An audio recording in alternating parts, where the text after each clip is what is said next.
and welcome back to Dance Colleges and Careers. I'm your host, Brittany Noltimier, and today we are talking about those summer camp opportunities. Whether that is, should I be doing nationals? Should I be going to intensives? Are there workshops I'm supposed to be attending?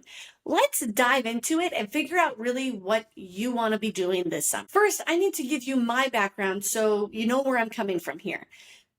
I grew up in a very small town in North Dakota, and my mom was my dance teacher. And I'm the youngest of five though, so everybody danced before me. And when I was growing up and all my siblings started graduating, I did get more mom time. I had a lot of time with my mom at the dance studio, and she realized very early on that I needed to get extra training. It was great what I was doing at the studio, but it's not only that. It's also about who you're training with, who you're practicing with. And it's good to receive diversified training. And I feel so extremely lucky that I got to do this. And I know it wasn't an option laid out for my other siblings just because where my family was at and the younger kids and my older siblings going to college. So I know that I was really lucky by being the youngest of five that I got to go to these summer intensives. So I know this is not an option for everyone, but also know that it was life-changing for me. Okay. So starting in 5th grade, I started to go to summer camps. Close to my home, we had International Music Camp, IMC, and it was a cool camp. It also was highly encouraged for orchestra programs in town too, and we had a good scholarship. So I want to throw it out there. I would love for IMC to get their numbers back up and get really big again, because it used to be, I don't know, because it was the thing to do. We would go for 2 weeks, 1 week for orchestra, another week for dance, and we just got training from different teachers while going to camp. It was kind of similar to the Parent Trap, and they're in the woods and they're sleeping in cabins. But at the same time, you don't just go out and play games. You get to go dance, or at the time, we played my cello. So we had that camp that we could go to kind of at a younger age, which was a really cool opportunity. And it was only 1 week and not that far from home. The next thing I started doing was then I branched out a little bit and I went to the Royal Winnipeg Ballet Summer Intensive. They had, at the time, a 2-week program, and then they also had a full summer intensive, which I think was 4 to 5 weeks.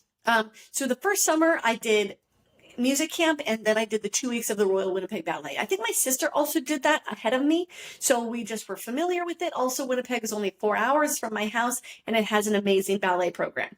So it was an opportunity for me to go dance with ballerinas, which I really was not. I was a jazz dance kid, but technique is important. So it was my chance to go and really get a lot of ballet in a short amount of time. And the thing is, when you go to camp, you are living and breathing and after hours, everything dance and technique. Because yes, you go to class, but then after class, you're hanging out with your friends. So with your friends, we usually end up dancing or stretching or trading fun skills, and we're from all over the place. So that was a huge bonus when it comes to attending an intensive. I will say, I lived far away. We did not have local opportunities. Some people who go to RWB, Royal Winnipeg Ballet, would drive in and be a local. Now, that might be an opportunity for you, and it has its pros and cons. So if you're local to some of these summer ballet intensives, awesome. You get to go to class, but it does really take away from the networking, the friendships, the bonding. That's the time when we were cutting each other's hair and I don't know, but it was shopping, and we'd buy matching tank tops. It was just harder to break in when you were a local. You'd come to class and then you'd go back home. So when you're doing that, it's great. You get the training, but you're not living and breathing it. So it is definitely a lot cheaper. You are living at home and you are just paying to go to class, but you can be missing out.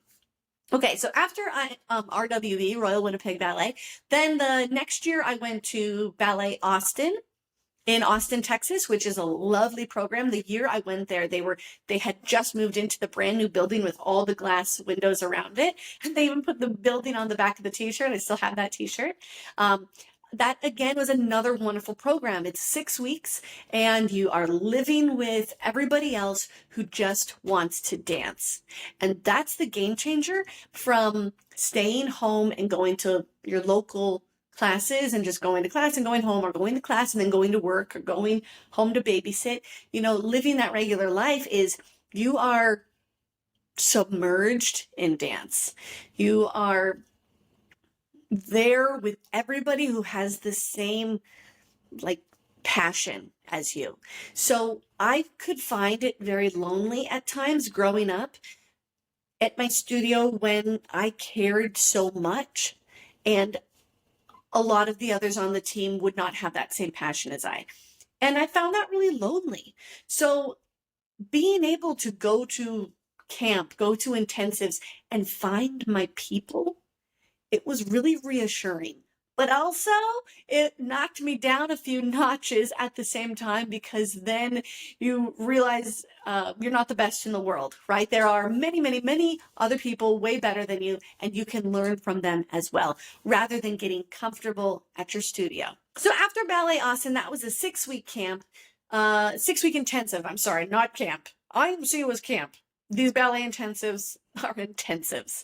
You are dancing from 8 to 8. Your feet are bloody from your pointe shoes. You are exhausted in the most amazing way.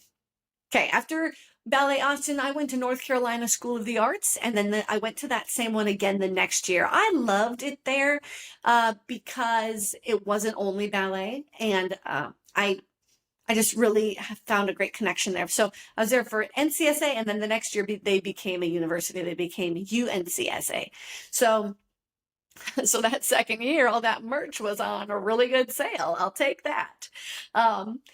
But University of North Carolina School for the Arts was really cool because it wasn't only dancers. My roommate at the time there, her name was Hannah Pilkis, and now she's this hilarious comedian, and you can find her on social media, and she is so funny. She went to the camp for acting, and I was there for dance. And so even though we're in these different programs, we would go to our own classes and then come back and be able to talk about our different classes. And that opened up my education to a whole nother world of musical theater, acting, film, music, because there were people there for all different sorts of art forms. And it just really worked. I did not go there for ballet. I was in the modern program. So I did modern year 1 and modern year 2 as well. Facebook wasn't as big at that time, like Facebook and Instagram and just making these connections from across the world, but enough that there were connections there that in my adulthood, I've visited in New York City. I've gone to see them in shows, and my great friends from camp have become best friends with some of my other dance friends or other theater friends. And so it just makes this theater community or performing arts community so strong because I got out there and I did more than just my local studio. Again, I am hardcore, home studio #1, biggest fan. And my mom, as the studio owner, she's supported me in getting education elsewhere so that I could bring that back home to my studio and be a leader in another way, but also for my training, for my future, for my education in the long run, because I had always wanted to go to college for dance. So that's my story. Each of those summers meant a lot to me. Now let's talk about the cons of that, though, because those were my summers. And then that was it. So even now as an adult, I'm starting to go home in the summer, and I'm starting to appreciate my home a lot more. And I'm there going, I never got to be here for this. I did not spend summers at the lake like most kids do. I went to dance. I went to dance camp, and I had the best time ever. But I did miss out on some things at home. So maybe areas where it was harder for me to make some friends back home probably had to do a little bit with not being there. I would be gone for a long time in the summer. Even now, that's a little bit hard that I didn't get to have very many summers at home, especially because my dad's a farmer and I did not really help with harvest or anything like that. I danced and that's what I did and that's what I still do. So I find that very valuable, but that is something I did miss out on. Okay. Nationals. Let's talk about competitions. Nationals. Should you be doing nationals? Here's the thing. Now that I'm working competitions, I'm still attending with students. It is just not as fun if you're not there with the whole studio. If you're there just by yourself or you and your sibling or you and your duet partner, yeah, it's cool. It's fun. Like we'd get the experience. But when you get your awards, it's like, ooh, it's very quiet in the house. And it comes and goes so quickly. I don't find it to be as fun because you don't get that power of unity, the power of your studio, that loyalty, that family. And it makes you feel small in the big picture of the competition because then when you go on stage, it's just you and one other person, and other studios have 70 kids or 200. I just never find those to be as rewarding as weekends as when you go as a whole team, or at least your whole group. If I were you, I would kind of agree with that for nationals as well. If the whole studio is going to nationals and it's what you do, awesome. Go to nationals, have the best time ever. But if you're just going to nationals because like you need the trophy, I think there are better options for you, or I think there could be better options for you. Okay. Now let's talk about what if there are workshops connected to the competition? That's kind of a whole another story. I have a whole theory on this. We're going to talk about that in another episode, but they are a lot more valuable if you do more than one. If you do one and done and you're like, yay, now I'm a great dancer, that comes and goes pretty quickly. But workshops are fantastic to help get you or your studio, your students motivated to get back to the studio.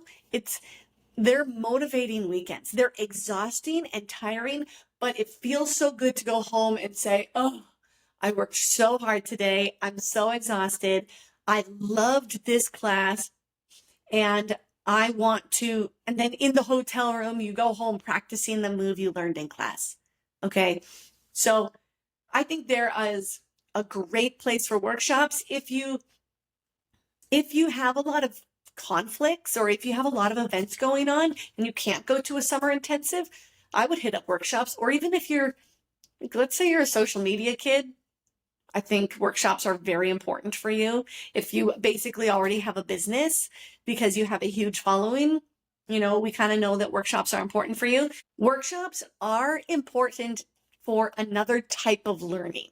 It helps you pick up choreography quickly, but it is not for technique. Workshops are to pick up choreography. Summer intensives are for technique. Competition is choreography and precision.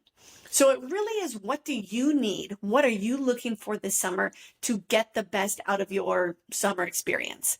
Me, I needed technique. So that's why I went to summer intensives. I was working on personal growth, technique, ballet, and to just get stronger with everything I was doing. Also, I kind of love, even now as an adult, I love that the competition season runs like November to May. So I think it's great to think of it in this calendar season. November to May is competition. The summer, we can work on technique and strength. And then in the fall, we can work on learning new skills and class at home, but it's not only just about choreography yet. So like November to January, hardcore choreography. Maybe you start earlier than that, probably.